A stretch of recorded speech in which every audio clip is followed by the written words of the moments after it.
കൊല്ലം കളക്ടറേറ്റിൽ ബോംബ് ഭീഷണി. 2 മണിക്ക് ബോംബ് പൊട്ടുമെന്നാണ് ഭീഷണി.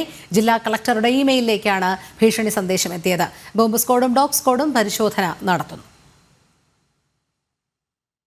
ഇന്ന് രാവിലെയാണ് കൊല്ലം ജില്ലാ കളക്ടറുടെ ഇമെയിലിലേക്ക് ഒരു സന്ദേശം എത്തുന്നത്. അതായത് കൊല്ലം ജില്ലാ കളക്ടറേറ്റിൽ ഒരു ബോംബ് വെച്ചിട്ടുണ്ട്. ഇന്ന് 2 മണിയോടുകൂടി ആ ബോംബ് പൊട്ടുമെന്നായിരുന്നു സന്ദേശം. അതായത് തമിഴ്നാട്ടിൽ നിന്നുമാണ് ഈ സന്ദേശം എത്തിയതെന്നാണ് വിവരം. തമിഴ്നാട്ടിലെ ഒരു യൂട്യൂബറായിട്ടുള്ള സൗബു ശങ്കർ എന്ന വ്യക്തിയെ പോലീസ് അറസ്റ്റ് ചെയ്തിട്ടുണ്ട്.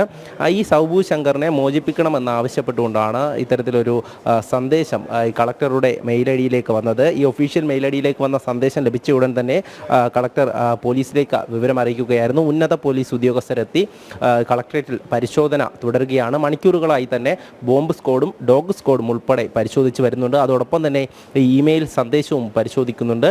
എന്തായാലും ഇത്തരത്തിൽ കൊല്ലം കളക്ടറായിട്ടുള്ള എൻ ദേവിദാസ് IAS മെയിലിലേക്കാണ് ഇത്തരത്തിലൊരു ബോംബ് ഭീഷണി എത്തിയിട്ടുള്ളത്. നേരത്തെയും ഈ ജില്ലാ കളക്ടറേറ്റിലേക്ക് ഇത്തരത്തിലുള്ള ബോംബ് ഭീഷണികൾ എത്തിയിരുന്നു.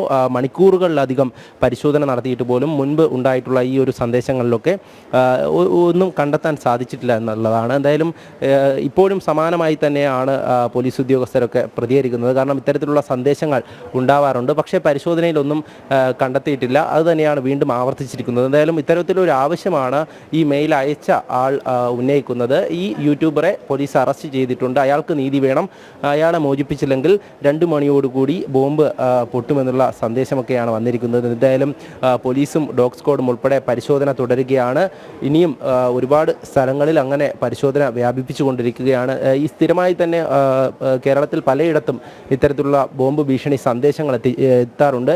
ഇത്തരത്തിൽ ഔദ്യോഗിക പദവിയിലിരിക്കുന്നവരുടെ ഒഫീഷ്യൽ മെയിൽ ഐ ഡിയിലേക്കാണ് ഇത്തരത്തിലുള്ള സന്ദേശം വരുന്നത്. എന്തായാലും ജില്ലാ കളക്ടർ ഇതുമായി ബന്ധപ്പെട്ട് കൃത്യമായി തന്നെ ഉദ്യോഗസ്ഥരെ അറിയിച്ചു. പരിശോധന അങ്ങനെ തന്നെ തുടർന്നുകൊണ്ടിരിക്കുകയാണ്.